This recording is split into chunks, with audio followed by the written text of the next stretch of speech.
I was like, I don't get it. Like friend is not even spelled friend anymore. It's like spelled without the D and the I. Like, where did that go? So it was a lot to learn. And one day we woke up, I remembered it was like 8:13 a.m. and ASAP was like, the Discord's ready. I don't even know what the Discord is. So I had to download Discord. And he said, go in and check it out. Check out the channels and stuff. So as soon as we went in,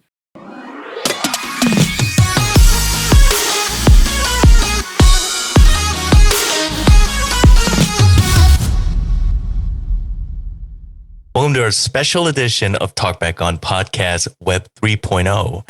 In this series, we highlight the creators and leaders that are the most impactful in the Web3 space. But before we introduce you to our special guest for today, please make sure you subscribe and follow us on Talkback On for news and updates on our exclusive giveaways. And please don't forget to join us in our Discord, where you'll find our hosts and guests hanging out with our community. Our circuit board today will be sponsored by NFTs4Breakfast on keys to identifying a good NFT project. See you guys back here in a few minutes. Hi, everyone. We are Wavy and Choyman from NFTs4Breakfast, where we make NFTs as easy as ABCs. Now, today's circuit board is on keys to identifying a good NFT project. Now, NFTs have been one of the hottest digital assets within the past year, captivating everyone's attention. There are thousands of NFT projects out right now, and it feels like there's thousands more coming out every single day. So finding one that's worth your while can be very challenging, especially if you're newer to the space. So let's talk about 4 indicators of a good and possibly profitable NFT project. 1, a solid team. Now you should always research who's behind the scenes, who is the artist, and who is the founder of the project, because those are the people that will be responsible for carrying out the project's vision and increasing the project's value. Is the team active on social media? Do they constantly engage with their community? Always rally behind founders who can execute. If you're going to use your hard-earned money on NFTs, it's wise to invest in a team that has a good track record. Ideally, you want founders that can be identified. They don't necessarily have to be fully doxed, which means that their real identity is out there for everyone to see, but they should have a presence and not be completely anonymous. Now, if they have a pseudo profile picture with a pseudo name and no social media links, then that's a red flag, because they could essentially just take your money and disappear, and they wouldn't be traceable. So there's no accountability if they're not doxed in some way. And just because founders of an NFT project aren't doxed, that doesn't mean that they're a scam right away. I just want to throw that out there as well, because some founders, they just choose to keep their identity private. Number 2, the popularity or traction of the project. So here are some things to consider. Does the project have good reach in the NFT space? Like, does the general community know, and are they excited about the project's brand? In other words, is their art easily identifiable by others? Another thing to look out for is whether or not people are talking about it on social media platforms like Twitter, Instagram, or Discord. So a way to really track this is to search them up on these platforms and see what people are saying about them. It's also good to check to see what their social media following is. If a project has about 10,000 followers versus 10 followers, then the 10,000 followers is a good sign. If it's a smaller number, then you might want to be a little bit wary of it. But beware that projects can use bots or fake followers. They can, purchase those. So one way to tell if they actually have a lot of followers is to see the engagement level. Bots aren't going to engage like a realistic person, so you can kind of check to see how the people are actually talking to each other, or if they're talking to each other at all. Now, the third thing to look out for is the project's utility or their roadmap. And utility simply means the value of a project. Unless the project is merely a PFP project, which is a profile picture, or an art-based one, look for what else the NFT serves. Is it valuable only in the digital space, or does it have some value even in the real world? A good NFT project should include more utility than just being a mere collector of the art. Some forms of utilities include staking, early access to events, discounts on merchandise, and etc. Having these exclusive utilities for holders will add more value to that collection. All right, number 4, the art and the community should interest you. You should be investing in projects that actually sparks your interest instead of an unfounded financial speculations. Don't go into a project just because you think you're going to make a quick buck. Actually find something that you want to support, something that you're actually interested in, like you actually enjoy the art that they're producing, or maybe you enjoy the founder, or something about that project really holds some kind of value for you. That way you'll understand if the project dips or not, and it won't upset you as much because that's something that is likely to happen. NFTs are more than just owning a piece of digital art. It's about being part of that community. So you want to follow projects that have a lot of people who are passionate about it. That way you can actually have meaningful conversations with the community members on Discord or their Twitter or any of the other social media platforms that they're a part of. Projects that are also doing giveaways and game nights, you want to make sure that you attend those so that you can really be joining in on the community events. Now, there's no really shortcuts for this. I know a lot of people try to just get in on projects so they could just try to grab a whitelist or something like that. But to really be invested, you need to spend time with those community members. So the NFT industry is ever evolving and new projects are coming up all the time. Finding the right NFT project for you is not going to be easy, and it's going to require you to actually do some research and some work. Don't just jump into something because you heard about it from somebody else. Make sure that you're actually looking into it and actually want to be a part of that community and project. So before you invest, make sure you evaluate the project thoroughly by using the checklist that we just covered. Thank you for listening, and we'll see you guys next time. Welcome back, everyone. We are Talkback on podcast, and this is episode 16, Web 3.0 edition. Let's start with our host for today. We have Kairos, award-winning multi-platinum producer and songwriter. Is also the founder of Decade Plus Music Publishing. Myself, KO, chief engineer at Kairos Music Group and director of A&R at Decade Plus Music Publishing, where we bridge entertainment and culture worldwide. We also have an honorary host that will be tagging in for Jay Chong and joining us for our Web3 series. She is one of the hosts for NFTs4Breakfast. From Kairos Music Group, please welcome VantaBlack. Woo! Hello. I'm happy to be here filling in for Jay today. And as we continue to celebrate Asian creators and women in NFTs, we have the perfect star guest that represents progress that we are making in the creative arts. She is the director of merch and one of the leaders of FOMO MOFO NFT collection. And they have an incredible community on Twitter and in Discord with loyal followers from all over the world. And her work in Web3 has empowered Asian creators and inspired many people in the space. So please welcome Amy Wong. Yeah. Hi. Thank you guys for having us. It's an honor to be here. I'm here on behalf of FOMO MOFO and the founders Jasper Wong and ASAP Ether. They did recently change my title because I think I'm doing, I'm carrying them. So I'm now the operations director. Like I basically I oversee everything because, women need to help men out sometimes. So here I am. Definitely. I love the new title. So you're kind of like the LeBron James of FOMO MOFO.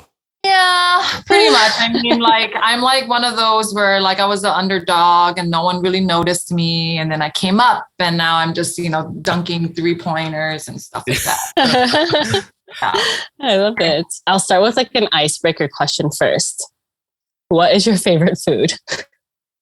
That is not an icebreaker. I eat a lot of different foods. I would like to believe I'm a foodie, but currently I'm heavily into Korean food. I can crave things for a long time and for months. And so one of them was boba back in the days, 5 years straight of boba. And now it's Korean food. And I have always loved Korean food, but right now it's I constantly eat it. I crave it almost every day and I'm not pregnant.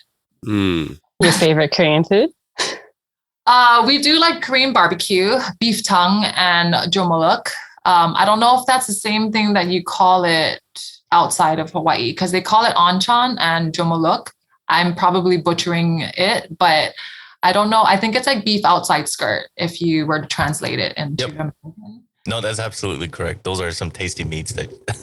I just got exposed to is it basam, the pork basam? Yeah. Posam. Posam, So yeah. good. I love that. I love that every location or different restaurants that you go to, they have their own different versions of dishes.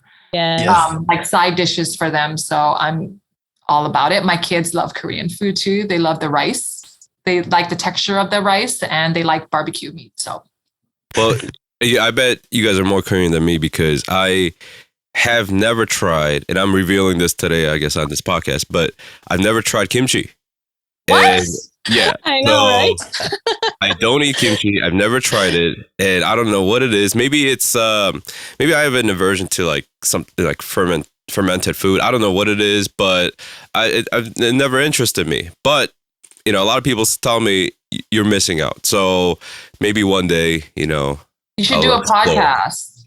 You should do Me a trying podcast it for the first time. eating it. Right. Yeah. Wait, do you not like spicy? Is that the problem? Or you just don't like the fermented smell? You know what? I think Fermented spicy. things. Yeah, I think fermented things because I'm starting to do more spicy now. But yeah, for whatever reason, I have this one story. My brother was walking by this guy that had like a bucket of kimchi. I think this happened in church, and he set the bucket down, and one of the juices like went right into his eyes. So I just see my brother just screaming, going, like there's kimchi juice in my eye. And maybe that traumatized me. I'm trying to make sense of why I don't eat kimchi, but that's one of those interesting facts about me. I never tried it. An interesting fact about Jasper, and he's going to hate me for saying this, is that he cannot stand orange peel. Oh. So Interesting. or orange. So he would rather pick up dog poop outside than to grab an opened peeled orange and throw it in the trash. Like there's something that happened that was traumatic in his life. Maybe an orange peel, I don't know.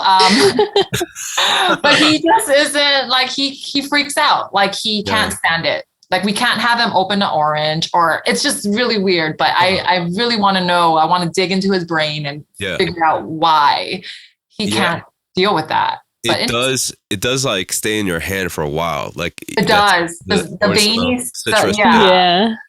Huh. I don't know. Maybe he ate too many when he was young and he like can't handle it. Oh, so he like used to eat it and now he doesn't. Yeah. So I think he was interesting. forced to eat a lot of fruits. And so he's not really like, oh, I'm going to crave grapes today. Like he doesn't crave fruits, but he'll eat sweets, but he won't crave fruits. And so he says when he was younger, he would have to eat a lot of fruits. And I'm pretty sure oranges was one of those weird things that he probably didn't want to eat, but was forced to because his mom. And then it kind of like triggered something in him. But interesting. Yeah. So talk to him about oranges when you see him. Okay. Sounds good.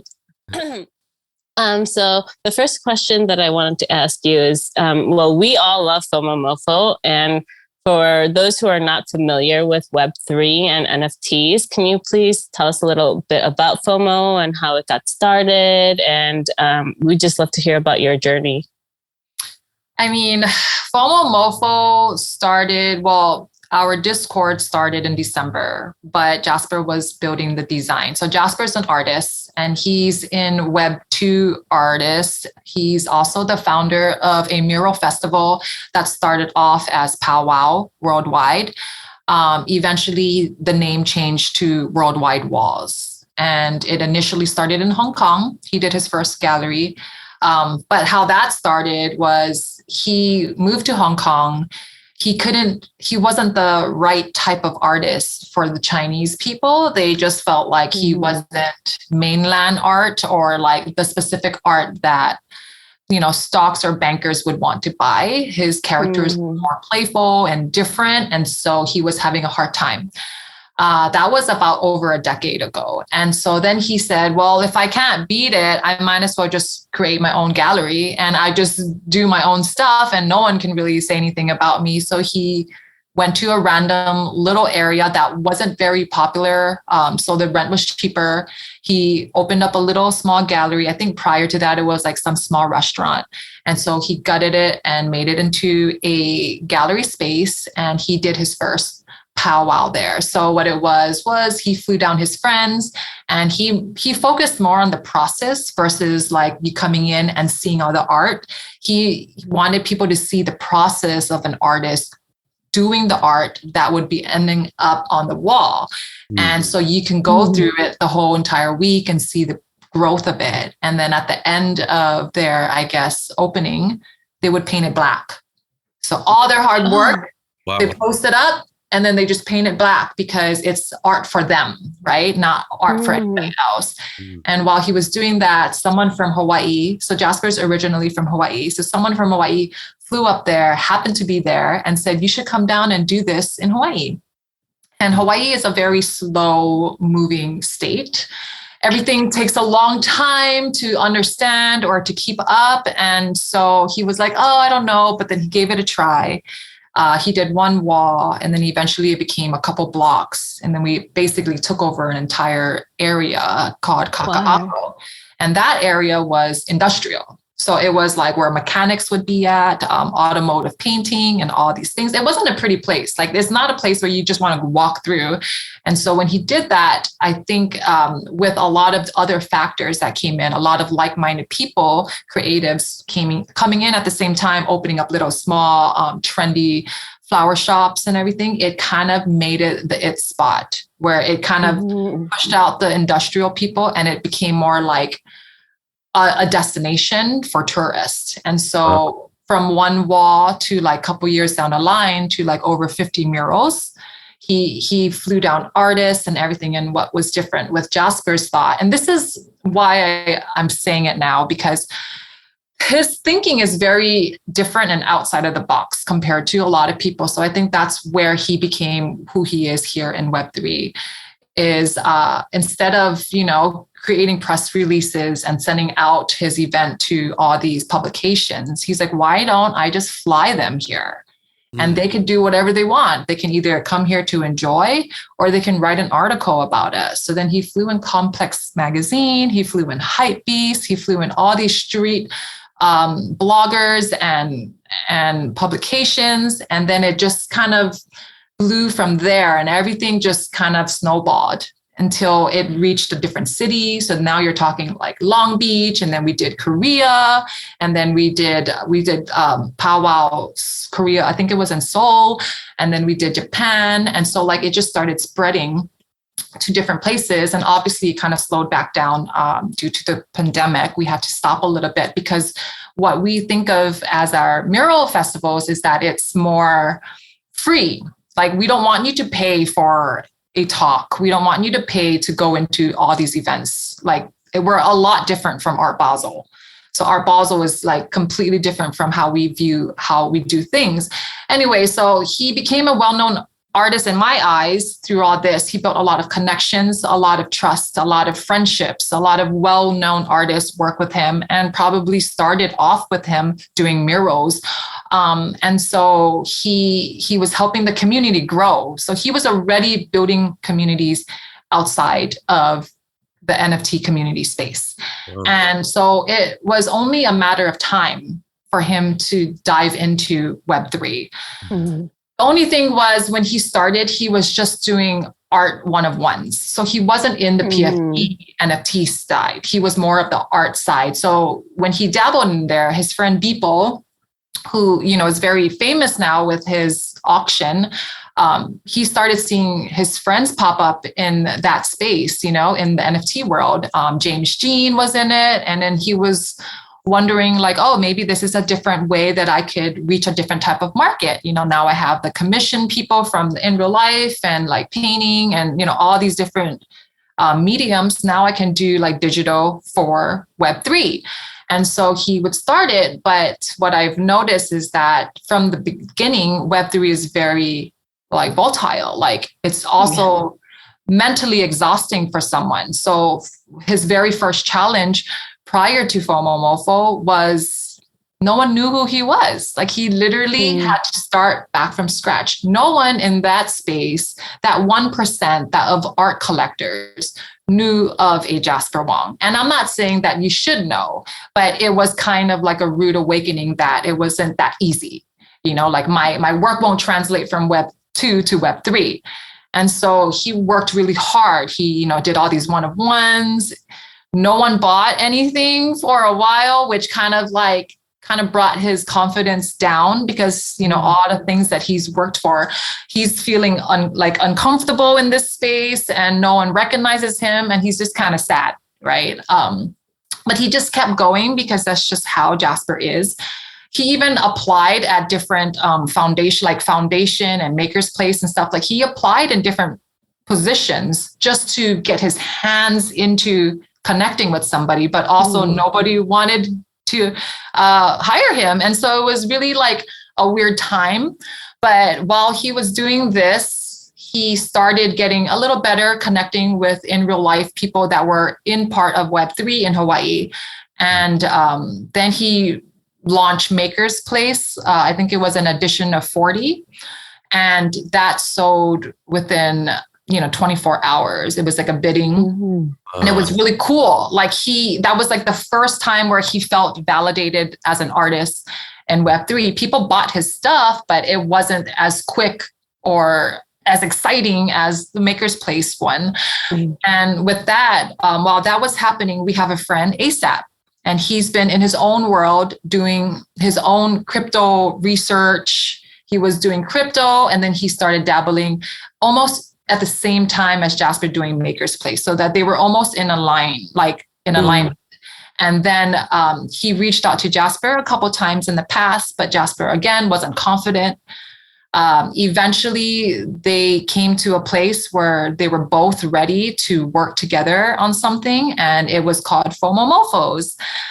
So the funny thing was I was in the background just watching it all happen. I'm actually friends with ASAP first. So when introduction, I don't know what to expect because I know nothing about this world. I have no idea what you're talking about. Like all this lingo and dictionary word, I'm just like, what? Like, I feel like I'm trying so hard to be Gen Z at this point because I was like, I don't get it. Like friend is not even spelled friend anymore. It's like spelled without the D and the I. Like, where did that go? So it was a lot to learn. And one day we woke up, I remembered it was like 8:13 a.m. and ASAP was like, the Discord's ready. I don't even know what the Discord is. So I have to download Discord.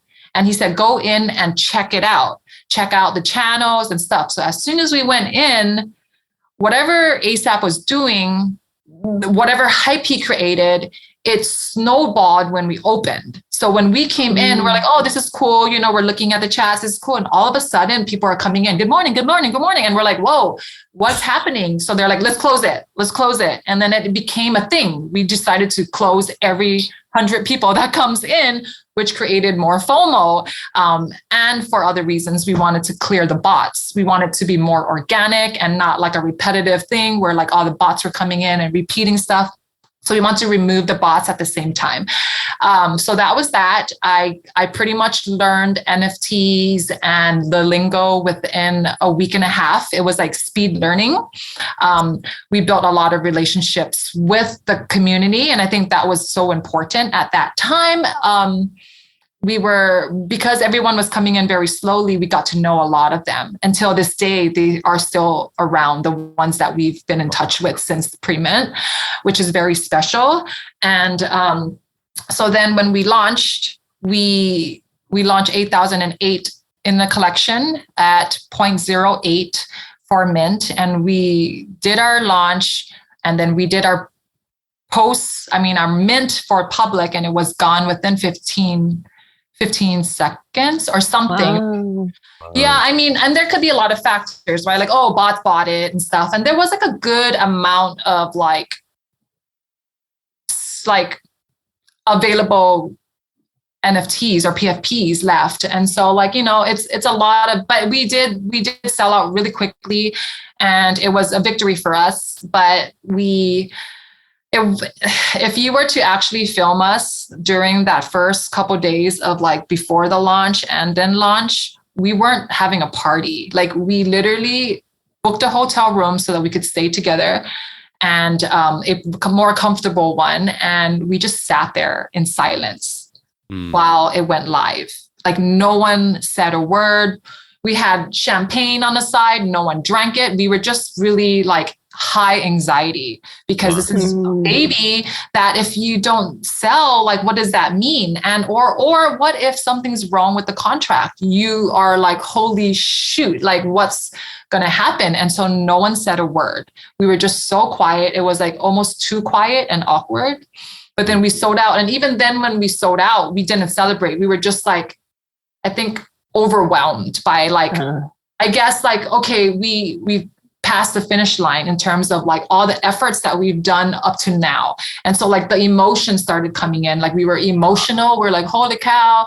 And then they did like an emotional video and it was like pretty, yeah. So then I think we sold out January 16. And from then on, we've just been building like crazy in our pace, which might not be fast enough, but we are building as fast as we can till this day.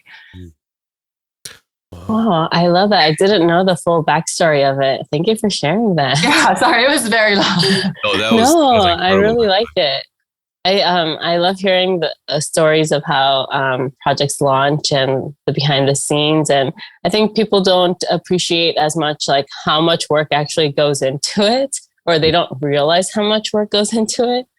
Yeah. And I don't think you know until you're like really in the trenches. It's very stressful for sure. It was the most stressful. It wasn't a vacation at all for us. Like we thought prior to that, oh, this is going to be vacation. We're going to like, celebrate. We bought drinks and we didn't even drink it because it was just too much. It was like, like, I don't know how all the other projects, like I am curious to have a documentary of everyone during Mint, like just behind the scenes, because for us, it was very underwhelming in terms of celebration. We didn't even celebrate. Right. So, and we have family. Yeah. Yeah. I was going to say, yeah, it's kind of similar with like the music world, when we have a song coming out and there's a date and time attached to it and, there's an announcement and, we put in a whole lot of work behind it and we're like anticipating, how it's going to do and where it's going to land on the charts, if it does even land on the charts. And so, yeah, it's kind of I could kind of relate in that sense where, we can, I know that KO and I and myself, when we create songs and we know that it's backed by a label, there's also kind of like this anxiety, I guess, like you were saying, more so than excitement. Right. Just from, that perspective is something that people don't know. I feel like most people, they see kind of like the product at the end, when it's out as a highlight reel or something that's already posts, I guess, Mint, so hearing that side of it is super exciting. I think that's something that I don't understand how you guys have to do this. Not like it's not a one-time thing. You guys are like constantly getting stressed out. It's like your label is your smart contract and you're just like gotta make sure everything is like on point, even strategizing your social media, and that in itself is a whole nother animal. Like I just have higher respect for everyone because like social media, that's the problem. And I think that's the problem with like mental health too. Everyone thinks that you're fine. You're doing great. You've minted out. Congratulations. You guys are doing great. No, we are really working. Like we thought we were going to take a break. We didn't even take a break. We just kept running. Like we took that and post-mint and now we're running and we're trying to figure it out as fast as we can before anyone asks us, what are you guys doing? What's happening? Like, let's go. I don't see it. And we're like trying to do 50 different things, trying to catch up with the metaverse because it goes so fast. Yeah. It's like, I don't even know. Like, I have a lot of respect and it's just a lot of work. Like everyone who's in the space, I don't ever want to badmouth anyone because I understand what they go through. Yep. And it's like, from a founder to another, like we respect it. Like if you're doing something right now and you're still building, we respect you because we understand how much work it is. I remember, like I used to get like DMs from fans, and they would say, if you mess this one up for my artist, I'm coming after you, and things like that, and they take it very personal, and Yeah, it's like a lot to handle, but I had to kind of learn also how to filter out some of the noise process. But yeah, it's the whole creative process. I really respect just kind of like playing within that timeline, but also performing at it, with excellence. It's not easy for sure. For sure. Yeah, you definitely need a core team to like even support you mentally if that's even if that's one of those things that you need. So I get it.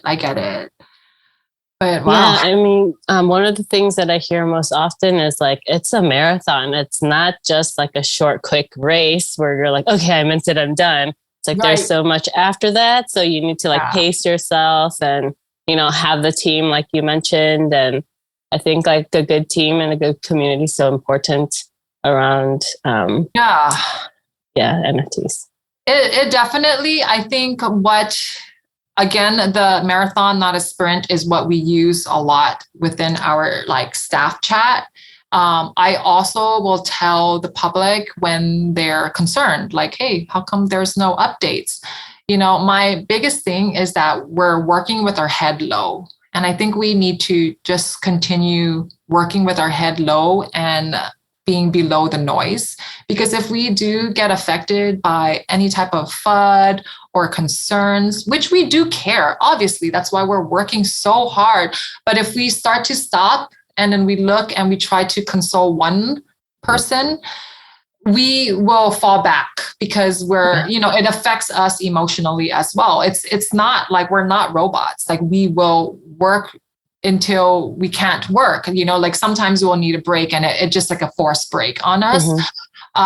For us, I think what's helped Jasper and I to really maintain some type of consistency and to slow down and not listen to the noise as much is that we do have in real life businesses, right? So Jasper has powwow. He has to deal with the community in real life. And so he's kind of, experienced in a way where he has to manage and talk to different peoples and make sure that everyone is all on the same page. I have a business and I fully push and support my staff with it. And so like, I understand that like things just can't happen overnight. And I keep saying that to Web3 and NFTs. But then what I realized that I didn't know prior to NFTs is that a lot are scams. And so people are like, when roadmap? And I'm like, why you guys keep like, in the beginning, I was like, why are you asking us so much? Like, why are you so stuck on the roadmap?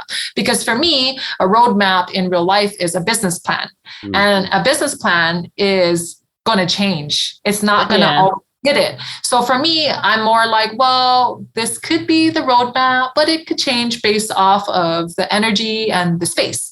But then I came to realize, a lot of them have trust issues because a lot of projects are scams. And so I now understand that they need the roadmap to feel like they are behind something that's going to stay.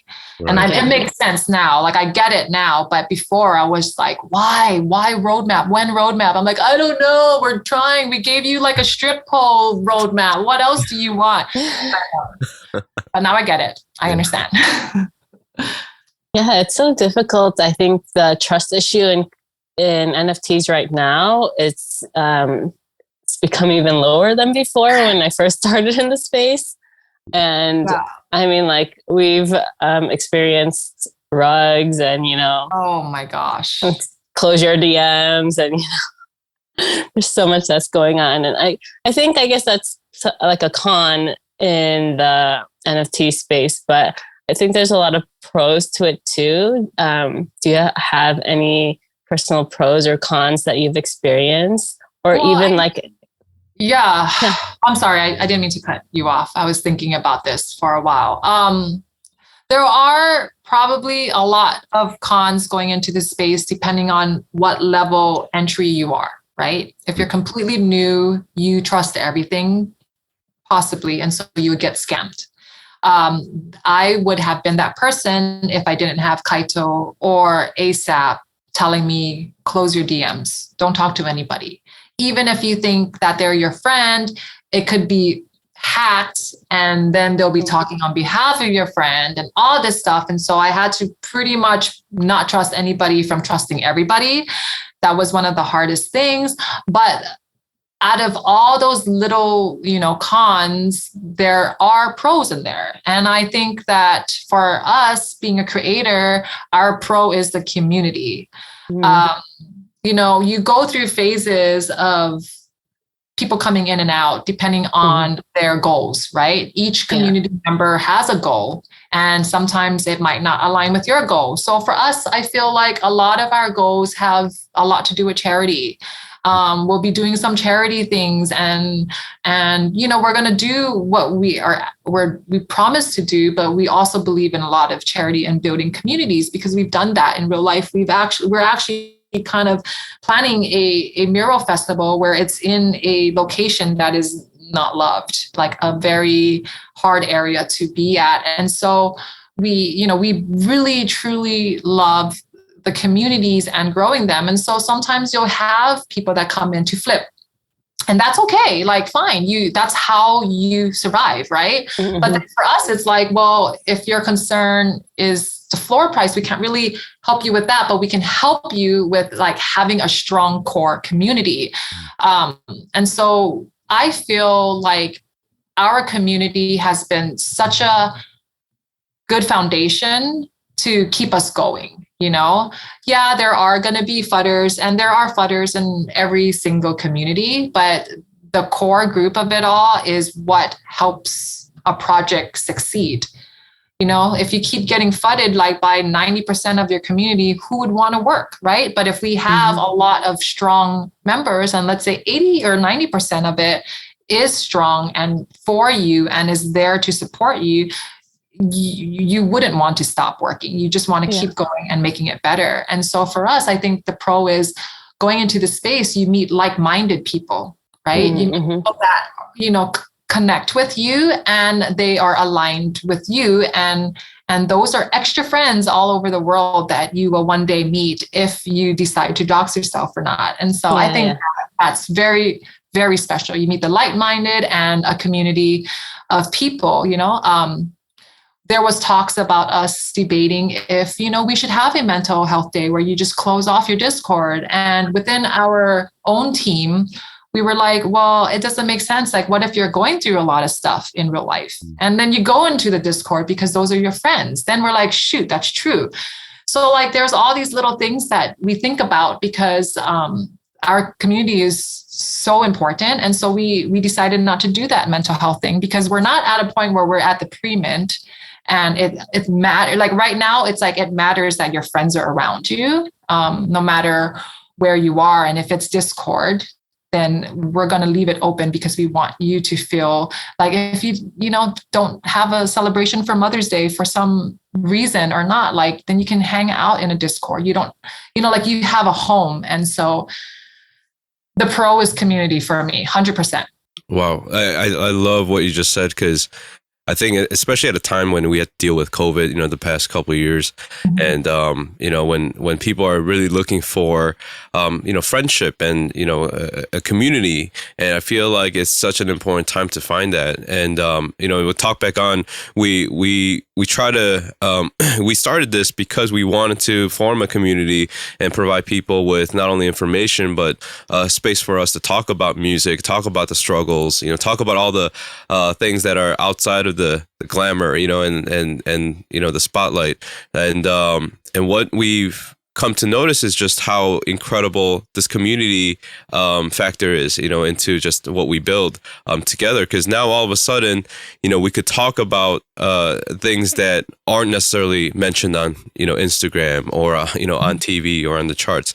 So yeah, I think that's really incredible, especially with what you guys are doing with FOMO, because, I've definitely checked out FOMO's community, and I'm part of that community too. So it's really, awesome to see just how incredible this community factors into just what we build together. I think in Web3 and Web2.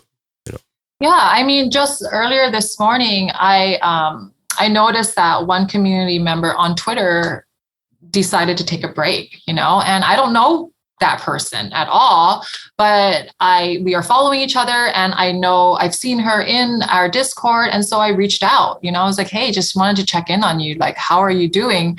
And she needed someone to talk to for sure, and so I think like we didn't need, like, you wouldn't do that to a random person, maybe, like there's a high chance that you might just walk past someone who is feeling down and you wouldn't even know it.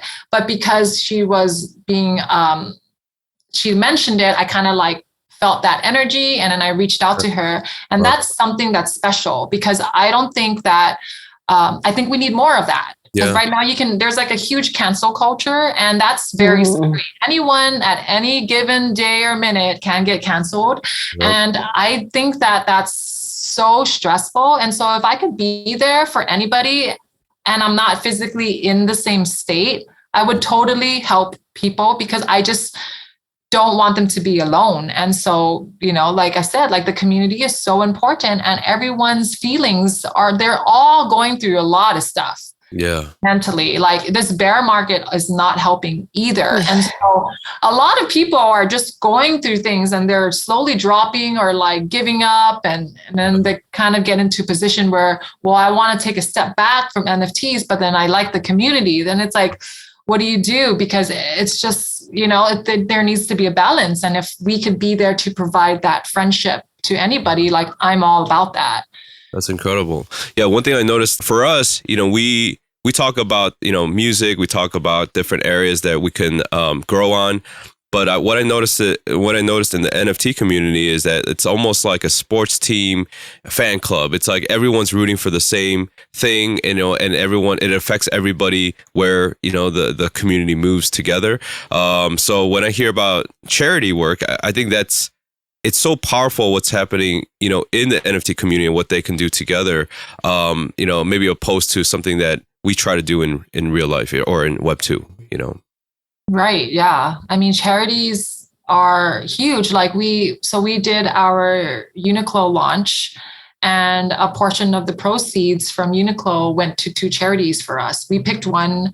Well, we originally just had one, and we decided to have them give another one because of the Ukraine, what was happening in Ukraine. And so, the original charity was a portion goes to Hawaii Food Bank, and that's basically preparing meals. So I think whatever we sold for FOMO MOFO, we paid for like 20,000 meals in Hawaii. And Hawaii is like the cost of living and stuff. There is a lot of there is a really deep poverty line too. And so, that's amazing for us to do. What we can do is provide food for people. Great. And then we, started donating to Voices of Children for Ukraine to help them with the psychological damage that they've received from the war. And so I think for us, it just makes sense to take this and make it something better for the world. People might not like it. They might not disagree because it's not pumping their bags, but it's helping other people. And I think that that's more worth it. And I will continue to push for that and to support charities, because if we can help them in this way, why not? We all need to do it. And we don't need to show off that we're doing it. We just need to do it. And so I think, the types of different revenues that you can create for other communities is really amazing. And I will forever do it. Yeah, for sure. Yeah. No, I think that's really amazing, because I also believe in doing I love communities that do charity work from, that the community chooses, or they choose the direction of where things are going. And I love that you guys partnered with Uniqlo and were able to feed over 20,000 people. I have a big heart for homelessness, and I really love that about FOMO MOFO. I'm so inspired by what you just said, because I feel like we could do so much more with our communities, and I'm always inspired by what's happening in NFTs and Web3. And and we're all constantly looking to improve that, because like you said, it's not about just one person, but impacting the world, and us as a human race, just really supporting each other, especially at a time when there's so much division and and unfortunate news about shootings and things like that, and so to hear something like in a collection like FOMO, to do what you guys are doing, it's really, really good to see, and I want to really thank you and your team for that, because that's, we really need more of that for sure. Yeah, totally agree. I wanted to also ask you about, so I love your personality and I follow you on Twitter and I love all your videos that you put up with your husband. Mm-hmm. Yeah, on TikTok. How much of your personality do you think is in the FOMO brand? Okay, so personality is something that I've trained my daughter with like all my heart to tell her. Oh, speaking of, one of them is in here. Personality is something that I think is so important to have very strong. Like if you can have a very strong personality, you will get a little further in terms of confidence. And so for my first daughter, I trained her I said, do you want to be pretty or do you want to have a good personality? And obviously they're going to be like, I don't know what personalities, I want to be pretty at the age of 3, right? And I eventually kind of worked it into her that it's not about being pretty. You can be pretty by having a good personality. So you kind of win. But if you're pretty with being a bad person, you're not going to get far. And so for me, I think that personality is so key. And I'm so grateful that the FOMO MOFO team allows me to just be me, because I think that it also makes us stand out. We are very serious, but we're also very, very playful. Now she wants to come up. All right, here you go. This is Hey. Hi. Bella. Hi. Say hi. So I think a lot of us have a good sense of humor in FOMO MOFO. And so I think that what you see with my personality in FOMO MOFO, you'll eventually see it throughout the whole team, because they're actually very playful. I just am more loud about it. Like if you look at our staff chat, we're always joking a lot. Like we'll have a serious staff meeting and then we'll just all randomly say something really nonchalantly about like a joke that we talked about, and we'll just continue on. And so I think that's what stands out with FOMO MOFO, is that we're just playful, but we also take things seriously. We just try to find that balance, because again, mental health is so important. And so if we can balance the humor with like, the bear market, then why not? And for me, the interesting thing is I think my defense mechanism for like mental health issues is when something is down, like for example, the bear market, when it goes down, I overcompensate by being super playful.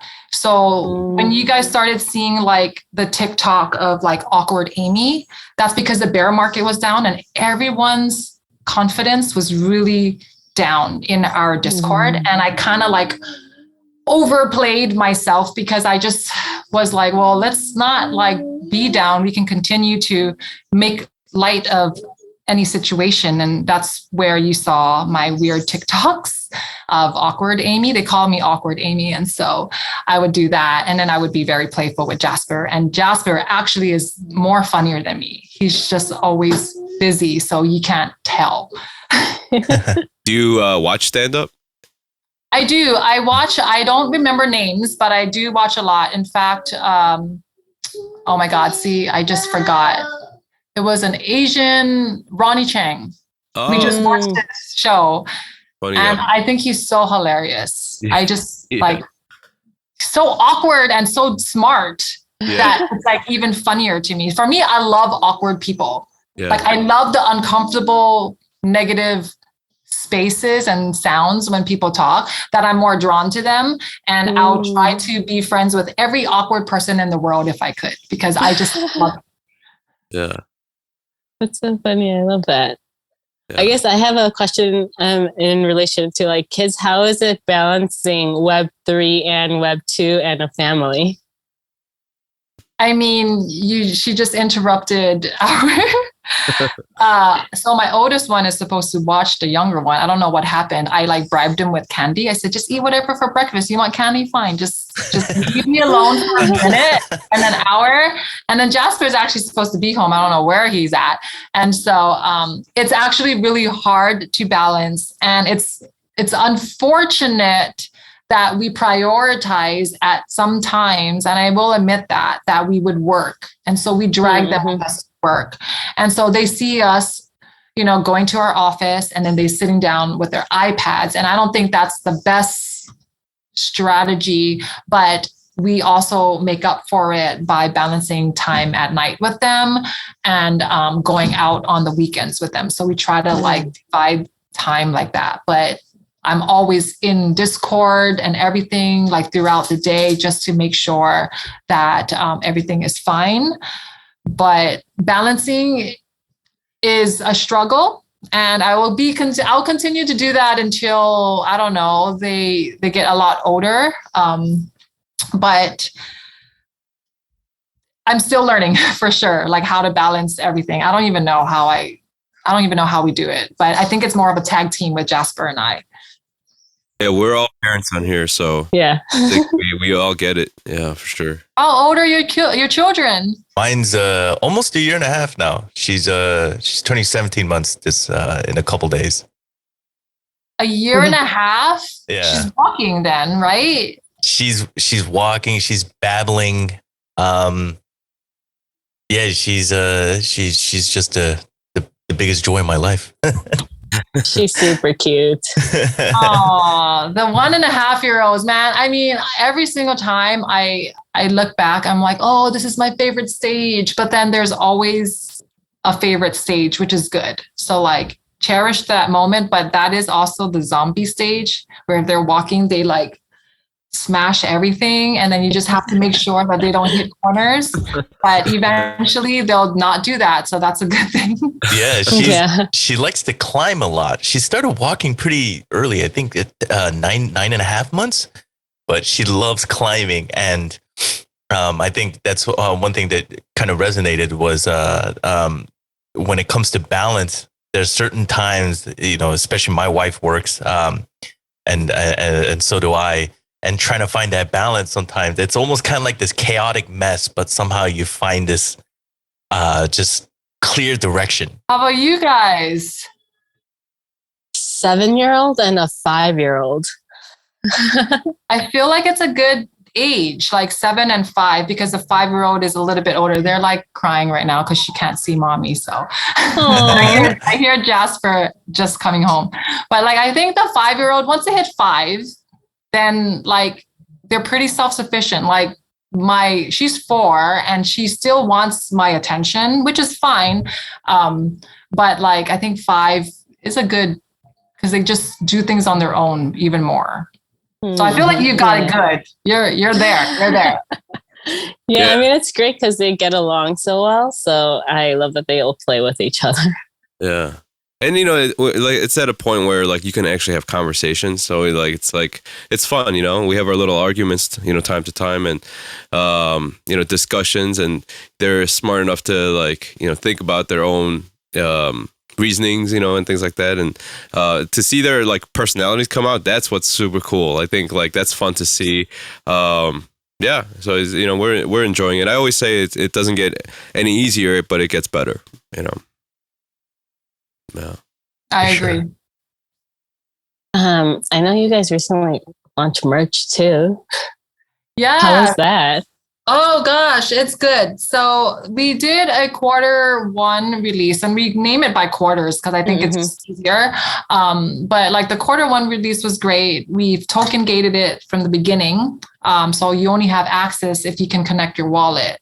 Mm-hmm. Then we took it down for quarter two, and there was a lot going on for last month, or this month, actually, it's still this month. So May was a lot going on. We had a collaboration with Food Fighters Universe. Yeah.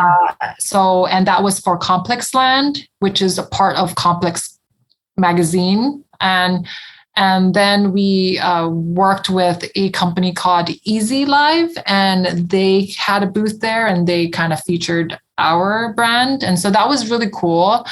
And we also launched our second merch with like the gaming pad. And if you look at my, Twitter, you'll see me slapping Jasper with like the mouse pad and doing silly stuff, like just awkwardly trying to show off our merch without selling it, but selling it. I don't know. Subliminal messages, I think,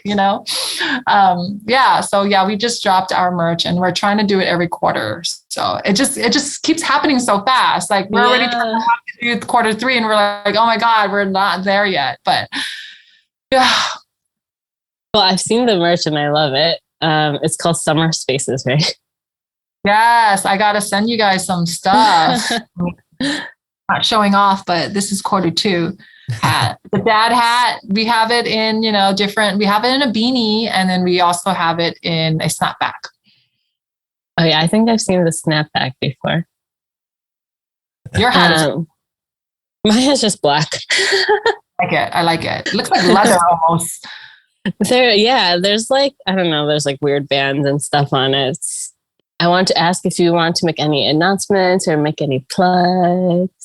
So we have a couple things coming up in the next couple weeks. One is our NYC event. We have a meetup. So it's going to be super chill, and it's a few hours. I know that it's going to be a really busy NYC NFT week. There's so much events going on. So we just try to we plugged in a little bit of time so that we can meet everyone, and it'll be very chill. There may or may not be an artist there that I don't know, like that's not Jasper. So we'll see you all there. I believe it's going to be on the 22nd at the Chapel Bar from 9 to 12 p.m. And we have a honorary collection with Phil Handy. It's for a good cause. So those are the two things that are happening right at this instant. Love it. I actually went to your NFT LA event. Wait, you weren't there? Yeah. I had my kids with me, and my kids will be with us, so I won't be at our event again. Oh. I just will never be at any event, but I honestly am okay with that. Like I just like chilling with the children, and who knows, we probably will be super jet lagged, so that would be very late for us. We'd probably be knocked out by then. So you'll see Jasper and the entire team, though. Most of our staff is going to be there. It's going to be fun. Fun, exciting. And as a foodie, are there any restaurants or food places in Hawaii you guys would recommend? What type of food? Yes, there's a lot of places that are good to eat. Like if you're talking dessert, or you're talking like Japanese, there's a lot of great Japanese foods. Obviously, if you're coming to Hawaii, we would recommend like Hawaiian food. So Ono Hawaiian food, Highway Inn. Actually, Ono's they're gone and it's a new owner. So maybe not, but there's Helena's that I would recommend for Hawaiian food, Highway Inn for Hawaiian food. And that's pretty much like a lot of like the pulled pork or the long rice chicken noodle thing. And so there's that. For desserts, obviously the shave ice. There's one spot is in Waikiki. It's called Vintage Shave Ice. They're a part of Vintage Coffee, who's also very popular, and they're in Waikiki as well. I love that spot if you can't travel far. But if you travel far, then the most common popular one would be like Matsumoto Shave Ice. I also would recommend you drive around the island. It's just a thing. So like try to rent a car and drive around the island. We went to the front desk And then at the hotel, and we said, what do you recommend? And they said, you know what? More than looking at your Yelp, you should actually ask the locals because they know all the, the alleyways and all the inside scoop on all that. So we asked just a random person in the street, and they told us, this like they gave us some direction, some address, and so we drove around, and it took us like in the middle of the field. We found this like little truck, literally just like in the middle of the field. It's a shrimp truck. It was a shrimp truck. So we're like, okay. yes. So, so we went up there and luckily, apparently we beat the rush because right when we got there, a lot of other cars came right after us. But which shrimp truck was this? Yeah, it was I don't even remember what Giovanni? it was called. No, it was like... Is it in the middle of a field? There's a couple in the middle, like Romies. Romies, that's it, Romies. Okay. Yeah. So there's my favorite. So Romies is a lot of people love that, but I think one of the original shrimp trucks is a little bit further up from that. It's called Giovanni's with the garlic shrimp. Cool. They're like known for the garlic shrimp. Garlic shrimp, yes. But those two are really popular. I was gonna say that too. Like if you go around the island, then that's a pretty far drive for like from a locals. But it's a good one. It's a good one. Like I would say go to the shrimp trucks for sure. Those are fun. My most memorable meal in Hawaii was, I don't want to mispronounce it, marakume udon.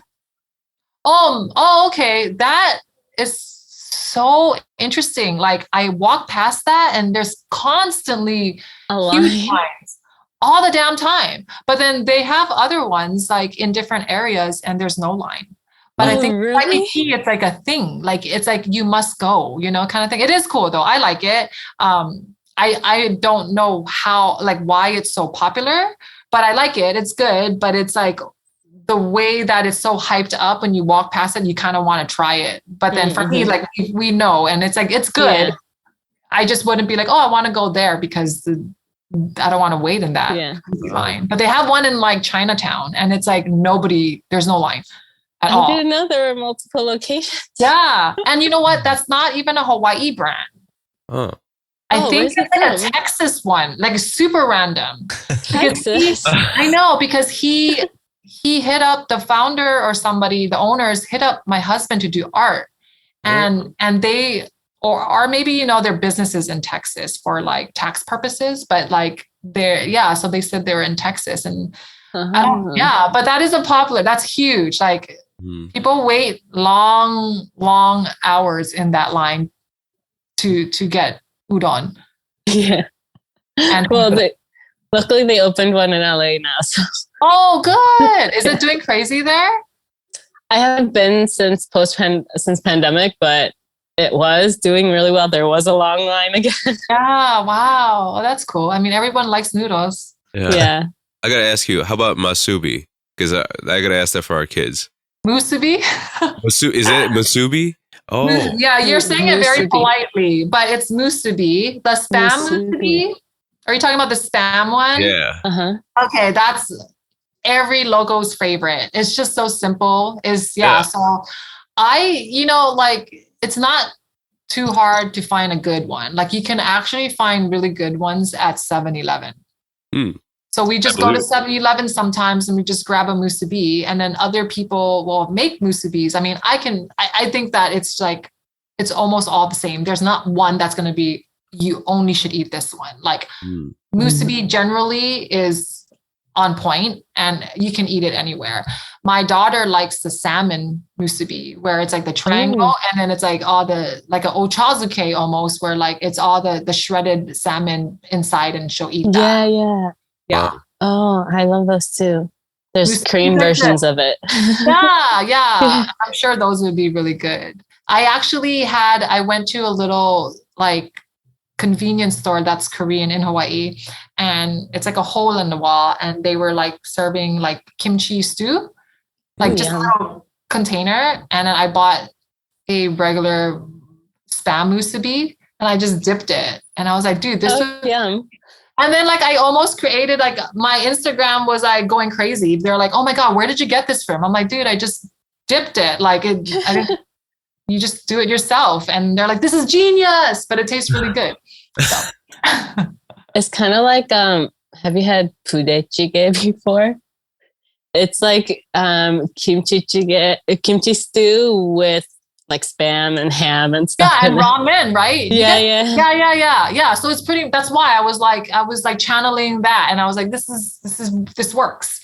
And I like to eat like my soups or stews with rice because I was brought up like that. So I always like mix it in. Like Jasper's from a different culture where they just like drink the soup first. And I'm like, I just like to be more filling. Yeah. Like I just would eat it and mix it and get it like fat. Like my rice would be like expanded form. And then but so I enjoyed that. Yeah. Musubis, there's no one spot. It's like everywhere you can get it. That's consistently good. It's good to know. I mean, you can make your own. I've tried. I can't get the sauce right. Like sometimes you don't even need the sauce. Well, that's true. They have sauce. Yeah. You know what? After this, I'll get your guys' contact and I'll give you like the musubi sauce. And do you guys have that rice? Yes, I bought one to make it because my kids love it. This is our conversation. I'm sorry. She wanted to say hi. Hi. Oh my gosh. So cute. This has turned into a children's podcast. Bring your kids out to. Hi, kitty. She heard us talking about food. Yeah. Hungry. He's like, okay. Goodbye.